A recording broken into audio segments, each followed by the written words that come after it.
Well, after a long absence from the Championship, Bolton are back where they belong and first win over Preston in over 25 years. What a day Saturday was at the Toughsheet Stadium. And welcome back to a brand new Bolton review. My name is Mark Stamford. I am a neutral which loves the Championship, and we have gathered together a select array of Bolton fans to give their views over the season on all Bolton results. This is Where Trotters Walk. We know the world needs no more Bolton podcasts. This is not one of those. This is a 20-minute weekly review of everything good and bad about Bolton Wanderers social media, so you are very welcome.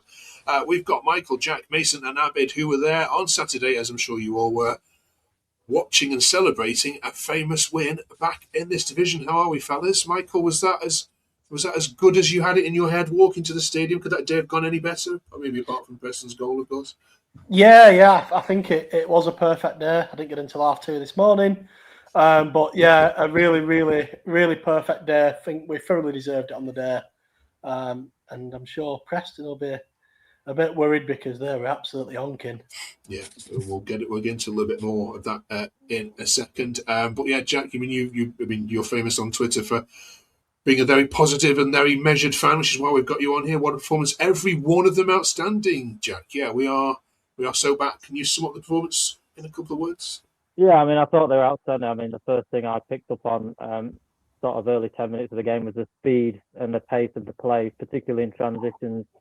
I just, it's such a massive difference. So refreshing from League One to see the ball constantly moving around the pitch. And I just thought the way we dealt with the occasion was just superb. And, every one of them on the pitch was outstanding.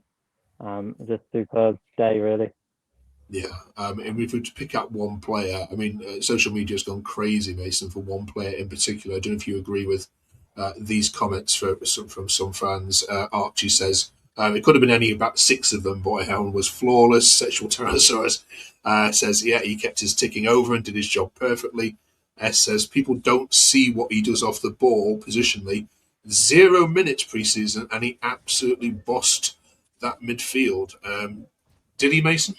Genuinely, I think coming off the Simmons red card, he has stepped up perfectly to what anyone would have expected him to be. Like, seeing him on the team sheet at the start of the game, I was like, I don't know how this is going to go, because obviously he's not had any minutes pre-season and he's proved everybody that he is a championship level player. So if it's me, if he carries on like this, he could keep Simmons out of the team, really. Yeah. It just needs to depend on if he can carry on this form, because his performance yesterday was brilliant. Brilliant. Abid, who else stood out for you? There's loads we could shout out here, but who do you personally want to shout out yourself for what they did? I think one that you have to shout out is Thierry Gale. I thought he was excellent. Obviously, last season in League One, he was a bit hot and cold, but if he can carry on playing like that, then I think he can have a really good season in the Championship. So yeah, brilliant.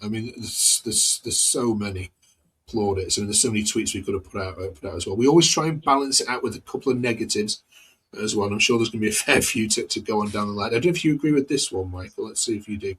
Chris Redfern Bolton fan says Hardy is so unfit. He needs to shape up. McAtee was unreal today. Agree or not? Yeah, I do actually. To be fair, I think Mason correctly called out Errahan for looking brilliant. He's not kicked a football since April. Errahan, he's been injured for 4 months.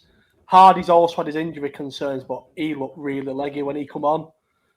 He was blowing very, very quickly after entering the pitch. I'm sure he's going to get there, but yeah, I probably agree with that.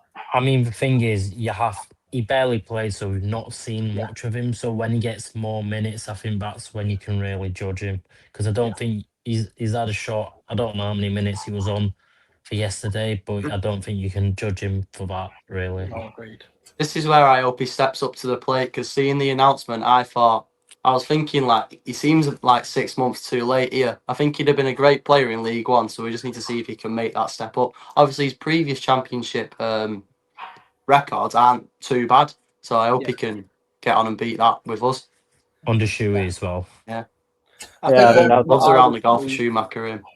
That's what I was about to say about Shuey, and obviously he's worked with him before, and obviously saw what he did at Plymouth. So I'm hoping that sort of try to create that relationship here, really, because I do think he can score goals. It's just whether obviously, there's a lot that's got to get right for a footballer to settle in, and obviously I just have to see how he gets on. Is it fair to criticise Jack a little bit the last maybe 15 minutes of the game? Some Bolton fans that I've read said, look, we can't get away with that again. The substitutions we made killed the game. A better side than Preston would have probably gone on and scored a couple there. Do you agree with that, or is that too negative? Yeah, I mean, I thought Preston were really poor. I mean, I think it's summed up by Osmajic and that pass. What they were thinking, I've no idea, but that was just a sort of laugh when that happened. But yeah, I mean, I think that's just a sort of what you get with the Championship and the step up. Obviously, in League One, it's obviously the attacking is not as good, but obviously in the Championship, as I mentioned, the transitions are so much quicker, and I think, if you switch off like that, Preston did nothing all day, and then all of a sudden we found ourselves conceding, and you're thinking, well, where's that come from? Because we played them off the park for 85 minutes or so. I think the timing of the substitutions were not the best, although I did agree with taking Stevenson off because obviously he picked up that knock. So I just think in sort of moving forward, I'd like to sort of see games out a bit better. Yeah, I think the thing is with obviously we were better team for 85 minutes. I think Shuey said we were a bit leggy in the final 5-10 minutes. I think that comes obviously with the intensity of the Championship, being used to League One. I think a few times we got cut open, I think, and they had put in a few through balls. But I think as time goes on, I'm confident that we'll learn from it and then adapt to it, if you know what I mean. Yeah, Abid, last year, probably about January time, I called out that one of the worst things at football is introduces 5 substitutions. I think it completely disrupts the rhythm of a game. And I mean, we replaced 3 of our back 4 yesterday with 10 minutes to go, and that was it wasn't Preston playing well that created that goal. It was us completely changing our back 4, and I think that's what led to a bit of a slip, someone getting the ball in and heading it into the net. I think football was very disrupted because of that. So you think the momentum got killed by the subs? Yeah, definitely. Because by the end of the game, we added a whole different team onto the start, and you could tell by the way they were playing. Yeah, and also a lot of them defenders have not had any, many minutes today. A lot of them are new. We've gone for a whole new defence, which I think has been much needed. I think it's been much talked about in League One about the defending at times, and obviously when you're chucking in 3 new lads, in a sort of your first Championship game back after so many years, it's very difficult to sort of. I think with the 5 subs, though, it can depend on the situation because if you've got all the momentum, then obviously making subs you can lose it. But I guess probably 5 subs would have worked better for Preston, but with the way they played yesterday, then us, you know what I mean. Okay. I want to ask you about a couple of other players as well. Mason, Lewis Brunt, obviously signed. Didn't get to see too much of him, but what did you make of his debut? I'm excited to see what he's about. Obviously, coming from where he's come from, he should be all right. But I'm hoping that he fits into Shuey's style of play, and if he doesn't make it into the starting 11, he can come off the bench and make an impact. Because really, what we need in high intensity games in the Championship would be an impact player off the bench. So I hope that he can help us find the groove in the Championship and get us on a good run. 4-year deal, as said Mason. I mean, I know some fans have raised an eyebrow at that. 4 years is that? I don't mind it, to be honest. He's at a good age, obviously, so there's obviously room to develop. I think what we saw yesterday is he came on at right back, didn't he? So it does show that versatility, which Stewie loves, a player that can play in multiple positions. Obviously, I think he's predominantly a left-sided centre back, but he can play. Yeah. He's both-footed, so he can play on the right side. He can play in defensive midfield as well. So. Okay. Away to QPR then next, Michael. We've just obviously battered Portsmouth away. Away from home, what do you want to see differently? I mean, you away from home in League One is very much kind of shut up stock, and you can very much get away with Route 1 football. That ain't going to work. No. How do you expect him to set up differently? Sorry. I'm wondering if we end up going with a back 5. To be fair. With wing backs and being a bit more more counter-attacking. Obviously, I don't know if you guys are going down next week. I'm going down with my daughter. I've not been to QPR. Well, I've not actually been to QPR, but Fulham played there, and I watched the Koch's debut at Loftus Road when Brilliant. Fulham played there for a season. I do expect it to be a bit more defensive. I think they've got a lot of potential down the wings. QPR always bring like some real world-class players through. They've got a really good academy, QPR. However, momentum's with us, and there's nothing to stop us beating teams off on the break at the minute. My only concern in our whole squad now is probably what's in net. That is exactly what I was hoping was being said. Yeah. Like with Schumacher saying he thinks Bonham can be our number one, but then if he gets injured, who's going to come on behind him? Because we've not really got a good backup keeper. We've been linked with that Okonkwo. I have seen that. I think that would be a good signing for us. Yeah, so I think Bonham, although he had a decent game, to be fair to him yesterday, I think we definitely need to upgrade the keeper. Because if Bonham plays how he played at Bradford away in the playoffs, he can gladly stay in net for me. He's a good backup for this level. I think I don't think he can be the main keeper. I do think we need an upgrade. Yeah.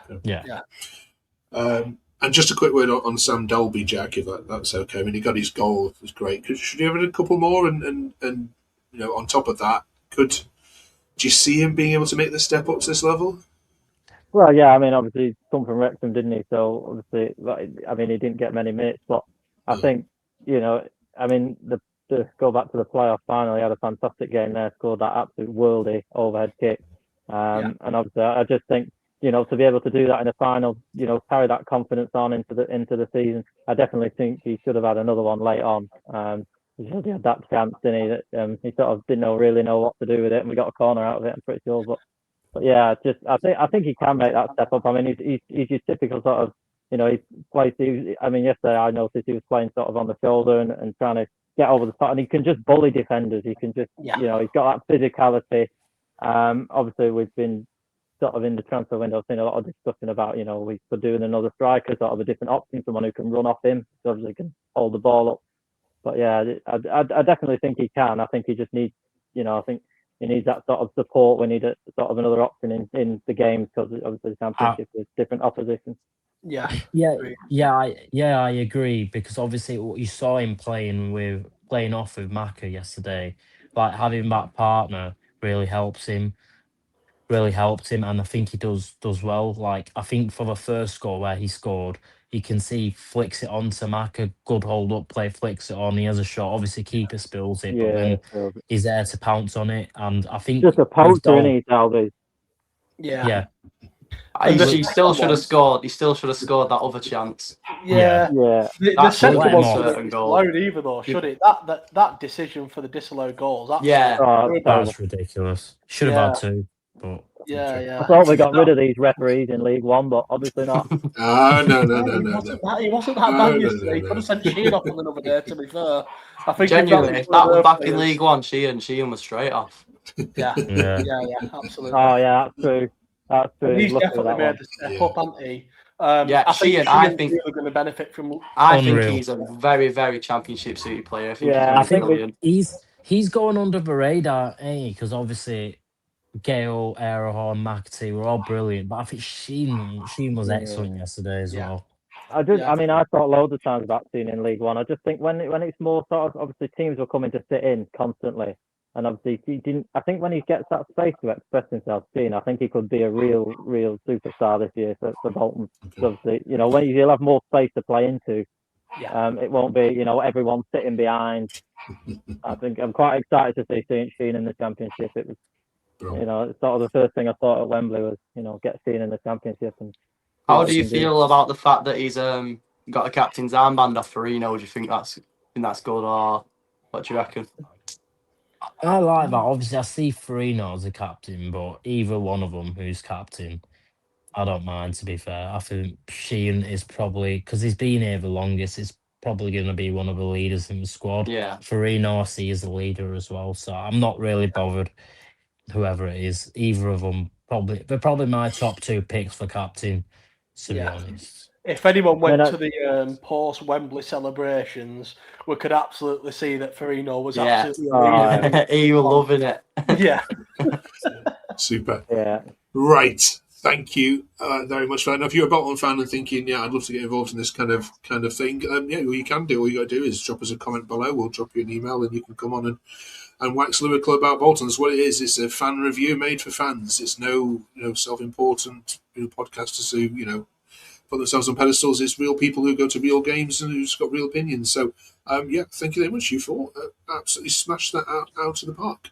If you're on next week, then we'll be talking about the home kit and the away kit and what do we think of those. I know there's not much you can do with the Bolton kit, but are we impressed with this one this season? We're also going to be looking at the transfer window as well. What do we still need in the final week next week? And reviewing, hopefully, 3 points at Loftus Road as well. Enjoy it, Michael. I know it's a terrible concourse down there, one of the worst concourses in the for away pitches, but enjoy your trip to London as well. Thank you very much for watching.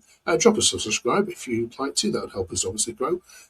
We don't need any more Bolton podcasts, but this would be great if you could say this is something you could get into. You can watch us while you drive the kids to school, or listen to us, and make the tea, or put the kids in the bath. So thanks very much, you four. Appreciate it. Good luck against QPR, and hopefully we'll catch some of you next week. Thanks for watching.